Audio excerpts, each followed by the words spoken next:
E para dar início a essa série de entrevistas que nós marcamos de acordo com a agenda dos candidatos, é a reta final das eleições, nós temos aqui no estúdio o candidato pelo Partido Novo, Felipe Camozzato. O tempo vai estar cronometrado, o candidato vai ter acesso ao tempo aqui e vai poder equilibrar suas respostas, e elas passam a valer dentro da contagem quando ele se apresentar. Então eu gostaria de dar as boas-vindas ao candidato Felipe Camozzato, do Partido Novo, e começar perguntando, já vamos abrir com uma pergunta. A última pesquisa Quest mostra que o senhor tem 3% das intenções de voto e um percentual ainda muito grande de eleitores que não o conhecem. Qual é o diagnóstico da sua candidatura em relação a essa falta de conhecimento que me parece estar afetando a possibilidade do senhor crescer nas pesquisas? Bem-vindo, boa tarde. Boa tarde, Macalossi, boa tarde a quem nos ouve. Me parece muito claro que a falta de tempo em TV e rádio nos atrapalha em conseguir chegar com a mensagem a mais pessoas. Agora, também é estranho que na Atlas Intel, que foi contratado por outro veículo de pesquisa, eu cheguei a ter 12,5%. E antes disso tinha 9%. Também teve o Instituto Veritá publicando aí cerca de 7,2% de intenções de voto. Então essa pesquisa Quest com 3% nos soa também um pouco curiosa. Aliás, eu e outros candidatos hoje no almoço, no debate na sessão comercial, chegamos a comentar sobre um estranhamento com relação aos resultados. Mas vamos lá, né? A pesquisa é uma fotografia de momento e cabe a nós seguirmos nos apresentando, debatendo o que a gente acredita e aproveitando bem esses espaços como que vocês estão me concedendo aqui, para que o eleitor possa conhecer as nossas ideias. A minha é curioso porque o senhor foi vereador, bem votado, depois deputado estadual, eleito pela bancada do Novo, e ainda assim, de acordo com essa pesquisa mais recente, permanece um grande número de pessoas sem lhe conhecer. O senhor acha que o problema é metodológico, mais realmente de percepção do público? Não, certamente alguma fatia da população ainda não me conhece e eu tenho o dever de me apresentar. E, de fato, né, essa falta de tempo de TV e rádio, das inserções especialmente, isso prejudica para muita gente que não tem acesso à rede social, por exemplo, ou tem uma dificuldade de acessar a rede social, onde, inclusive, numa pesquisa recente de uma empresa que faz monitoramento digital, estou ali ao lado da Maria do Rosário, ela em primeiro lugar em engajamento e alcance em rede social, e eu fico na sequência. Mas a gente precisa traduzir isso para a realidade, e o Novo, pela primeira vez também, está concorrendo à Prefeitura de Porto Alegre, né? A primeira vez que a gente tem campanha à Prefeitura, embora nós tivéssemos já concorrido 2 vezes para vereador. E estar nos debates, estar em espaços como esse, podendo falar do Partido Novo, podendo me apresentar, falar que eu sou o Felipe Camozzato, que sou a cara nova dessa eleição, é uma oportunidade que a gente reduza esse alto índice de desconhecimento, até porque as pessoas estão votando bastante no menos pior, e eu tenho me apresentado como a melhor opção. Muito bem. Candidato, o senhor, não apenas no debate de hoje das entidades lojistas, mas em outras oportunidades, tem falado sobre a privatização / concessão do DEMAI. O senhor tem defendido a concessão. Eu queria que o senhor explicasse para o público qual que é a diferença entre a privatização e a concessão e por que o senhor acha que a concessão é a melhor alternativa. E se ela viabiliza os investimentos necessários para a universalização. Perfeito. Eu não acho, eu tenho convicção. Na verdade, a convicção ela deriva de fatos e dados. É política baseada em evidências. Todo mundo gosta de falar de seguir a ciência, mas a ciência da matemática e da economia parece ser seletiva para alguns candidatos.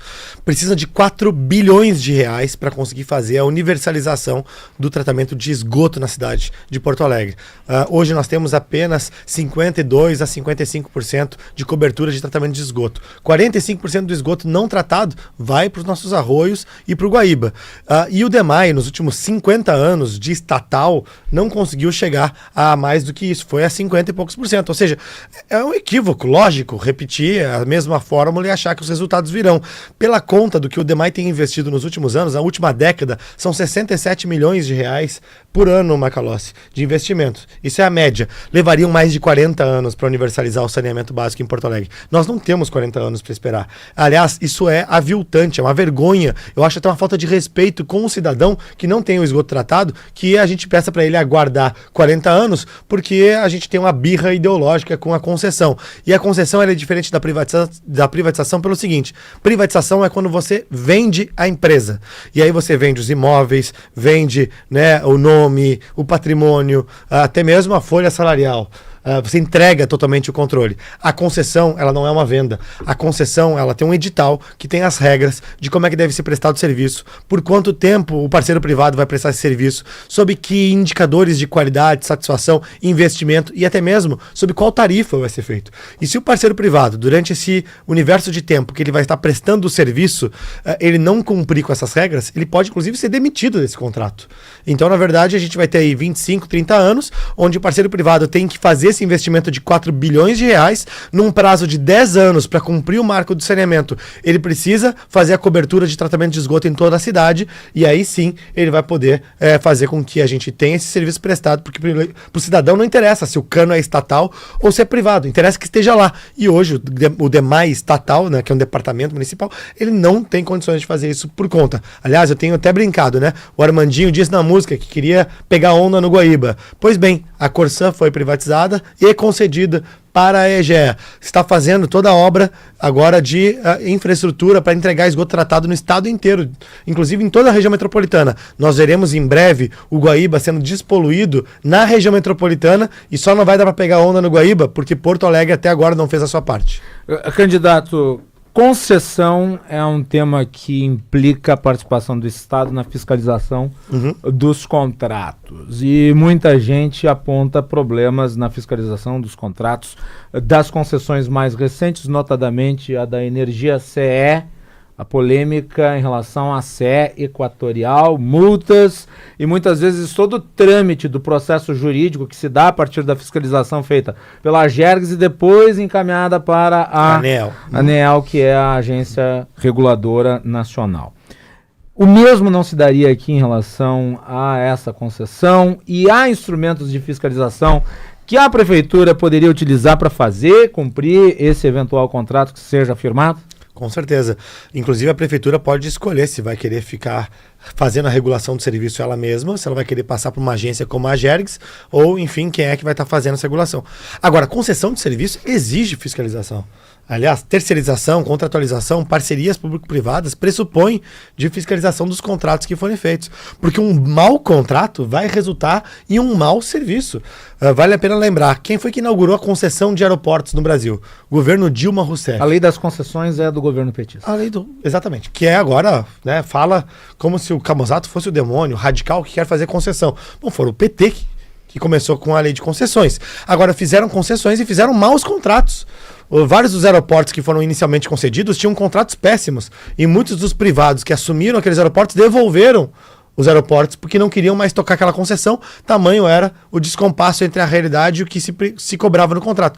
É preciso que tenha sim a fiscalização da execução contratual e é preciso que a gente tenha gente boa fazendo a redação desses editais, desses contratos. Aliás, qualificação na gestão pública é palavra-chave. O Novo acredita piamente de que o resultado do serviço público melhora na medida que tem gente boa e competente nos cargos de decisão. A gente está vendo aí 3 candidatos que são meio que, né, um jogo viciado, onde o Melo era vice-prefeito do Fortunati. Fortunati hoje apoia a Maria do Rosário. A Juliana Brizola é do PDT, partido do Fortunati, e foi candidata a vice com o Melo. Ou seja, são mesmos grupos políticos que ficam se alternando e fazem promessas hoje para resolver problemas que eles mesmos muitas vezes ajudaram a criar.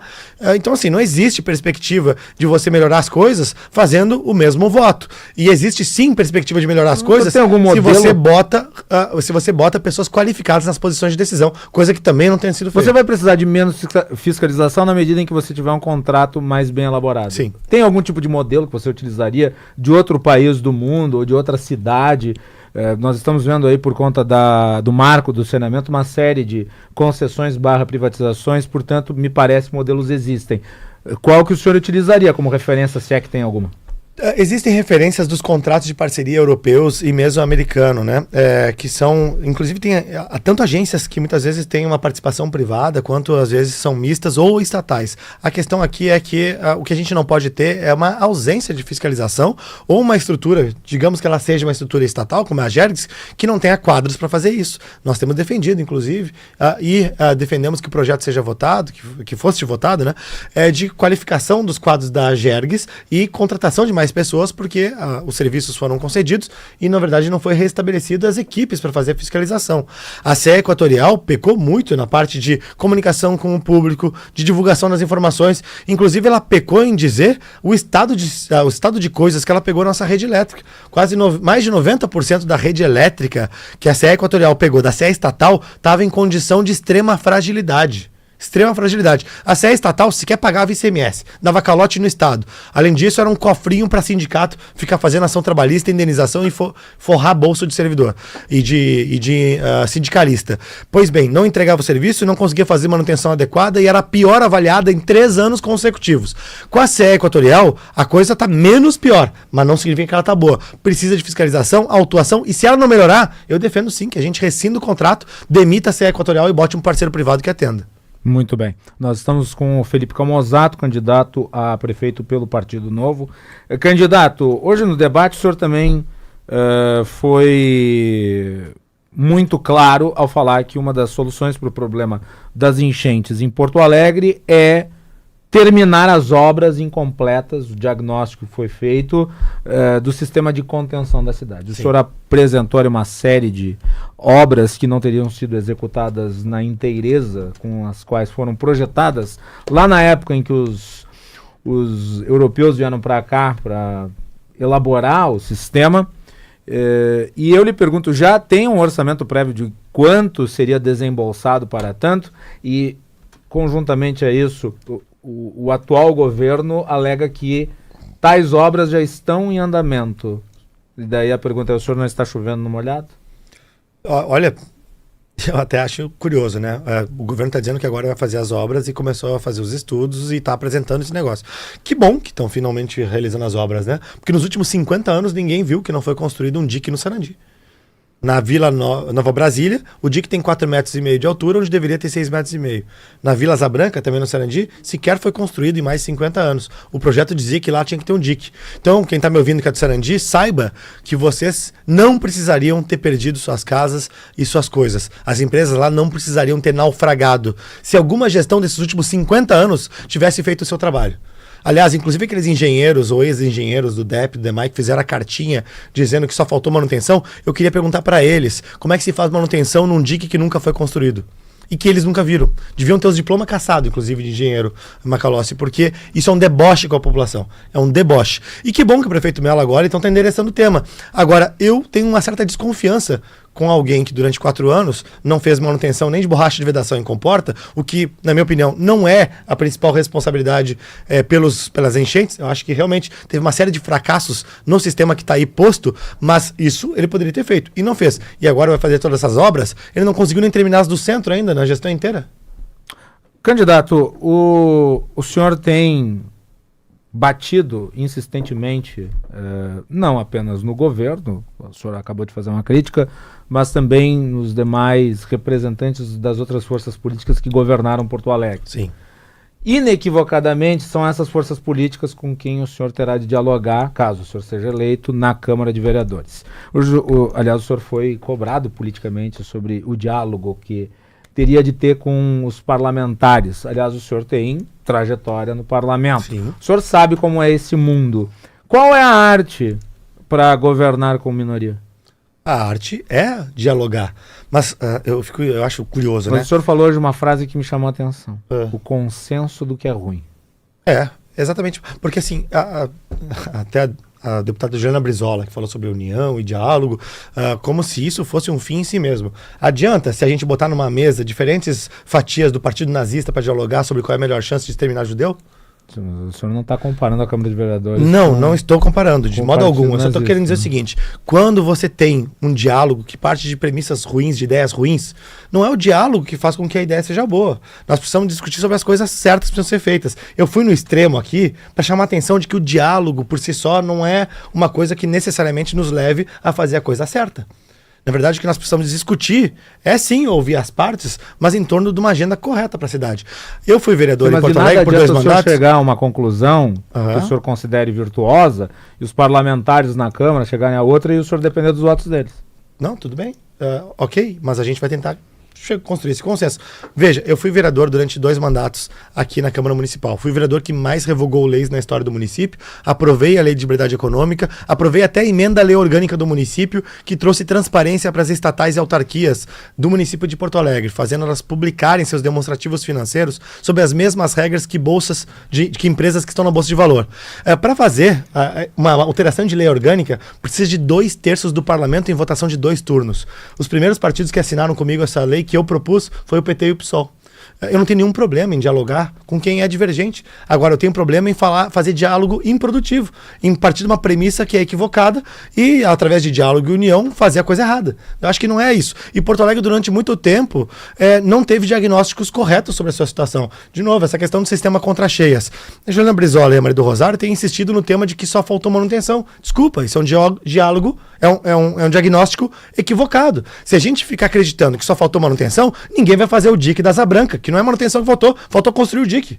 Ao mesmo tempo, o Melo diz que ele fez tudo o que estava ao seu alcance. Também é uma meia verdade. Adianta discutir tudo que estava ao meu alcance para quem também não fez o dique da Asa Branca, também não fez a manutenção do sistema pluvial que é no subsolo do centro, onde alagou pelas casas de bombas e pelos bueiros. Então, assim, o que eu clamo é que a gente tenha um debate sobre as melhores ideias. E aí sim veja como ajustá-las para um consenso. É isso que o prefeito Adriano Silva, que é o prefeito do Partido Novo em Joinville, segunda maior cidade catarinense, tem feito. Romeu Zema em Minas Gerais, da mesma forma. Aliás, o Adriano em Joinville, vou falar aqui com uma comparação de prefeitura, o Adriano Silva se elegeu sem nunca ter concorrido na política antes. Eu já largo na frente porque já tenho mandato e já tenho experiência de parlamento. Se elegeu e hoje, fechando 4 anos de mandato, está com 93% de aprovação, tem a melhor educação pública do Brasil e a melhor saúde pública do Brasil, com o apoio da Câmara de Vereadores, tendo só 3 vereadores do Novo de 21. Isso é construção produtiva. Me surge uma pergunta que eu tenho que fazer. Essa capacidade de diálogo não parece colocada à prova na medida que dos 4 principais concorrentes o senhor é o único que não tem um arco de alianças? Com certeza, mas aí eu acho que tem uma coisa que é o seguinte, né? Existe capacidade de diálogo para conseguir alianças eleitorais. E existe a tua capacidade de conseguir obtê-las através do que tu pode oferecer. O que eu quero dizer com isso? Quem está no governo consegue oferecer cargos, secretarias e N promessas, inclusive de recursos do fundão e outros recursos que o Novo não tem disponível. O Novo, aliás, teve que se desdobrar para conseguir estar nessa eleição, apresentar a chapa e participar de muitos dos debates. Inclusive, a nossa decisão... Vou pegar aqui um caso do Novo. O Romeu Zema, governador do estado de Minas Gerais, fez uma composição com o seu adversário, Alexandre Calil, para a prefeitura de Belo Horizonte. O Zema não fez essa composição, quem fez foi o Tramonto, que é o candidato a prefeito do Republicanos. Sim, mas há uma aliança. O Novo está na coligação, mas não foi o Zema que fez essa aliança, né? Foi o Tramonto que conseguiu, o Novo já estava na chapa e depois o Alexandre Calil veio para o Republicanos. O que foi um movimento muito estranho, porque ele sempre foi um cara mais ligado à esquerda e aí aparece num partido de direita, né? Enfim, esses caras que são de direita falsa. Mas no caso do Novo, o que a gente vê é o seguinte, o Melo já tinha boa parte desses partidos desde a sua eleição passada. Naturalmente ele já larga com muito mais alianças. O PT tem seu grupo de partidos satélites, né? Que o Pablo Marçal chamaria dos para-choques de comunista, que são os seus braços, né, ideológicos ali, PSOL, né, PV, PCdoB, então eles sempre ficam nessa sua bolha. E a Juliana Brizola foi habilidosa em trazer especialmente o PSDB, o que muito me surpreendeu, inclusive, né? Porque ela era oposição ferrenha ao Eduardo Leite. Você gostaria de ter tido o apoio do governador? Eu não teria problema nenhum em ter o apoio do governador, especialmente do seu partido, porque eu acho que o Novo é quem está com condições de fazer o enfrentamento nessa eleição de maneira nova, renovada e defendendo muito do que ele fez no seu primeiro mandato, que é concessões, privatizações, reforma na estrutura administrativa e botar gente competente nas posições de decisão. É uma pena, inclusive, que o segundo mandato do governador Eduardo Leite está pior do que o primeiro, porque ele tem abandonado muitas das coisas que ele fez no primeiro mandato, que nós considerávamos acertada e apoiamos. Agora, quando ele está apoiando o PDT, ele está tentando muito mais faz aumentar imposto e aumentar o gasto da máquina pública. Aí realmente nos distancia mais. Candidato, vamos trocar de assunto, vamos falar de mobilidade, que é um dos temas que a população de Porto Alegre mais tem interesse. Eu gostaria que na sua... Claro, eu não vou orientar, o senhor fala sobre o que o senhor quiser, mas eu adoraria uma resposta sobre mobilidade urbana que não envolvesse falar de ônibus. Ok. O senhor pode falar de mobilidade sem falar de ônibus? Posso? Então vamos lá. Tá bom. Nós queremos tirar sinaleiras inúteis da cidade e permitir a livre conversão à direita em semáforos vermelhos de vias de mão única. Pega ali, por exemplo, a Independência. Primeiro que eu acho que a Independência poderia ser toda ela de mão única. E segundo que a conversão à direita em quase todas as ruas deveria ser permitida. O CTB já permite isso, desde que tu bote uma sinalização de que é a prioridade do pedestre e do ciclista. E o motorista, não tendo pedestre nem ciclista, pode já fazer a conversão à direita, dando mais fluidez para o trânsito. Um outro ponto, sinaleiras inúteis. Tenho certeza que quem está nos ouvindo sabe de alguma sinaleira que está num lugar na cidade que não precisaria estar. Muita gente deve estar dirigindo nesse momento. E no primeiro debate que eu falei sobre isso, que foi aqui na Band, eu falei sobre uma sinaleira na Caldas Júnior, em frente a Banrisul. No dia seguinte, o prefeito Mello foi lá e mandou tirar. Ou seja, prova que tem muita sinaleira inútil, muitas delas instaladas para desvios de trânsito durante obras e que depois que a obra é concluída, fica a sinaleira lá. Então, dei alguns exemplos aqui, né? Tá, mas e a estruturação de um modal alternativo? Porto Alegre é, historicamente, uma cidade de modal único. Uhum. As nossas ciclovias estão depauperadas. Sim. E não me parece que há um debate muito profundo sobre o que fazer como alternativa. Eu gostaria que o senhor desse uma alternativa aqui. Tá bem. Eu acho que é um debate difícil de fazer e dar uma alternativa sem você cair na dificuldade de execução. Por exemplo, se a gente for fazer integração de modais, boa parte das metrópoles do mundo conseguiram integrar num só cartão o pagamento de patinete, bicicleta, trem, metrô, ônibus, micro-ônibus, algumas até mesmo aplicativo de transporte. Isso é uma coisa que a gente teria que trabalhar enquanto Prefeitura de Porto Alegre, mas numa negociação junto com a Metroplan, especialmente, para os consórcios metropolitanos poderem ter essa integração e para que o nosso TRI, pudesse receber isso ou tivéssemos alguma forma de pagamento alternativa. Em algumas cidades americanas, por exemplo, tem bandeiras de cartão de crédito que oferecem gratuitamente os cartões em troca de serem a bandeira da cidade, para que em cartões onde você paga o transporte público ou outros meios de transporte na cidade, você possa inclusive usar aquele cartão como um cartão de débito, onde você bota crédito no cartão e usa como débito. Enfim, acho que esse é o modelo para a gente olhar como um objetivo a ser alcançado talvez mais no futuro.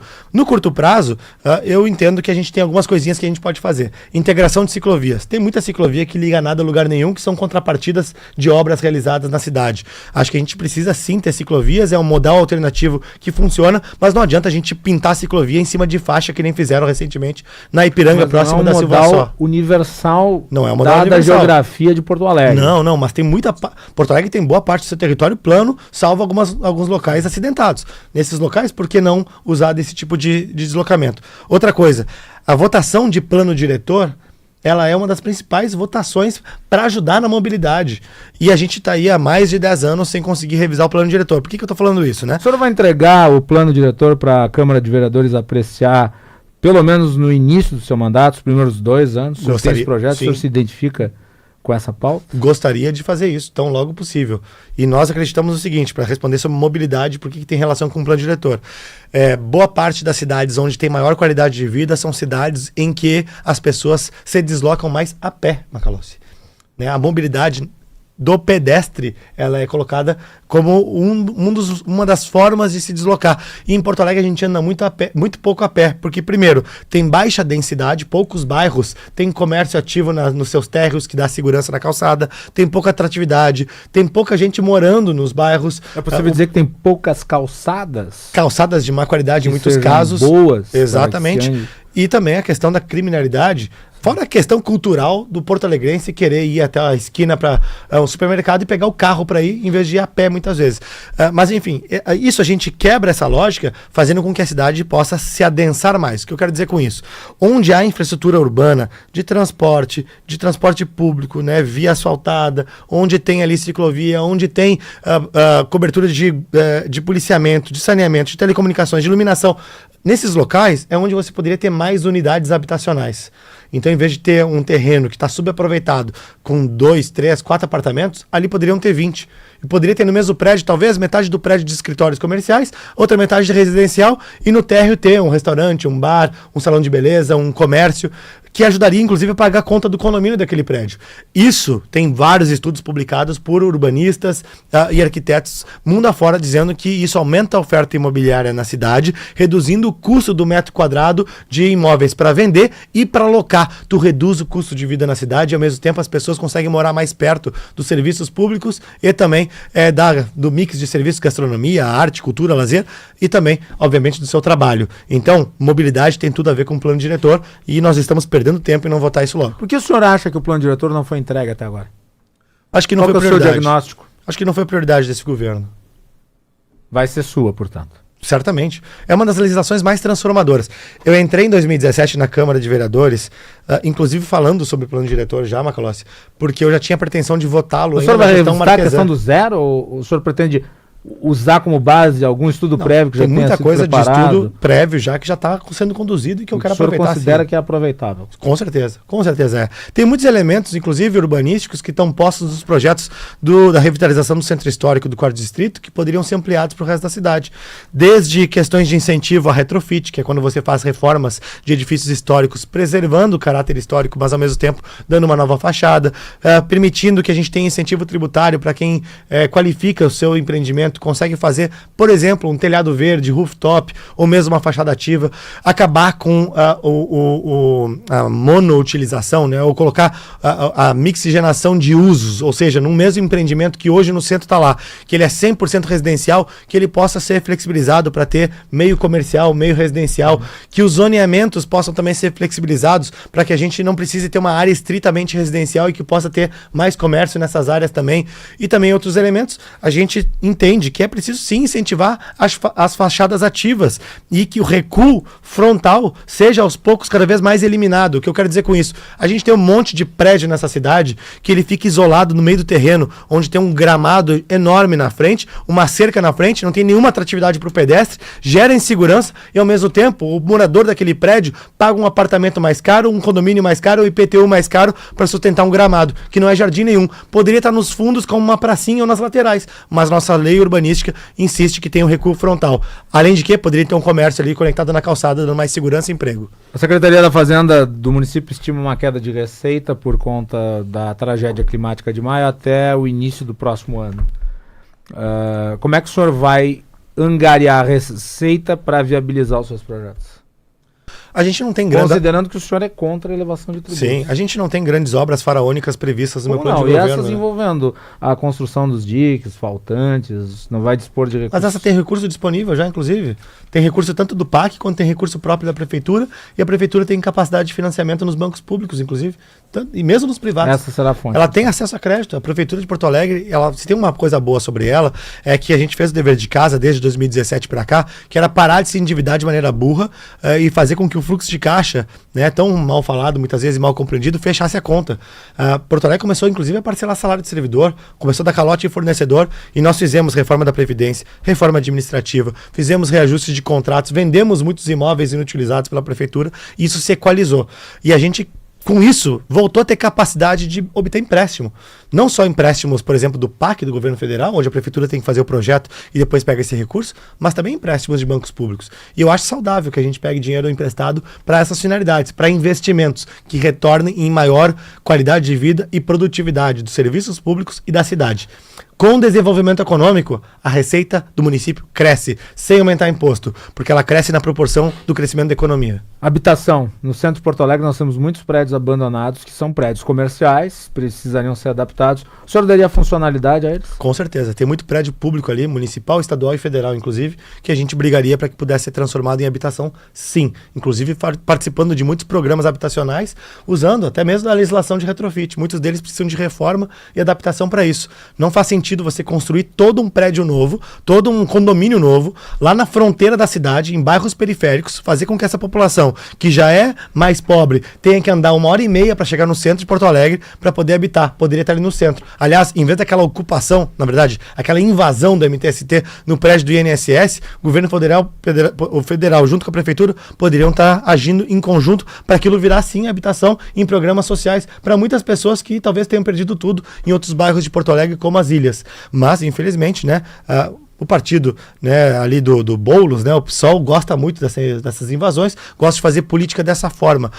Eu fico um pouco incomodado com uma cidade que não tem pórtico de entrada, mas que tem uma invasão com um bandeirão do MTST, que não tem nenhum respeito pela propriedade privada e nem pelo patrimônio público. Candidato, eu gostaria que o senhor falasse rapidamente aqui sobre educação. Eu sei que é um tema complexo, os números de Porto Alegre não são muito positivos. Qual que é, na sua visão, o ponto fulcral para melhorar os indicadores, o desempenho dos alunos da cidade? Não é que os números não sejam muito positivos, nossos números são péssimos, Macalossi. Nós temos a 26ª pior educação pública dentre 27 capitais, penúltimo lugar. Além disso, tem 3.100 vagas faltantes de creche. Significa dizer que a criança de uma família mais pobre em Porto Alegre, primeiro ela tem dificuldade de conseguir uma vaga em creche, e depois, quando ela consegue a vaga em creche, ela vai para o ensino fundamental e sai de lá sem saber ler, escrever, interpretar texto e fazer as operações matemáticas. Que futuro terá essa criança? Ela vai ser uma nova geração de uma família pobre, e ela provavelmente também será pobre, porque ela não recebeu o básico para poder ter uma carreira de sucesso, poder ter ali um melhor trabalho que pague melhor. Isso é lamentável, e nós queremos acabar com esse ciclo viciado de pobreza em Porto Alegre, fazendo avaliação de aprendizagem na rede pública de ensino, vendo quem está aprendendo português e matemática, quem não está, quem não tiver, mandar para reforço escolar de português e matemática, fazer justamente com que os nossos professores possam ensinar melhor, reciclar aqueles que estão com má avaliação, bonificar, muitas vezes até financeiramente, bons professores, e cortar ponto de professor que não quer saber de trabalhar, quer meter atestado, quer fazer greve. Candidato, o senhor tem 45 segundos para suas considerações finais. Bom, vocês têm visto que a minha posição aqui é de muita convicção e também de muita energia, porque eu estou indignado com uma cidade que tem uma grande oportunidade, depois da sua pior tragédia climática, em de novo apostar nos mesmos de sempre. Não faz sentido apostar nos mesmos de sempre e esperar resultados diferentes. E resultado diferente tem um nome, é Felipe Camozzato, do Partido Novo, e o número é 30. E tão bom quanto um bom prefeito é ter bons vereadores na Câmara, então eu peço também o voto de vocês para os vereadores do Partido Novo, que têm coragem para enfrentar os problemas e, mais do que isso, tem competência e sem rabo preso. Então, muito obrigado pelo convite, prazer estar aqui na Bandeirantes, Macalossi, junto contigo, com todos os teus ouvintes. E me sigam na rede social, Felipe Camozzato. 30 minutos, precisamente. Gostaria de agradecer novamente, candidato, pela presença, abrindo a série de entrevistas com os candidatos a prefeito de Porto Alegre. Na próxima semana nós prosseguimos com Maria do Rosário, Juliana Brizola e Sebastião Melo.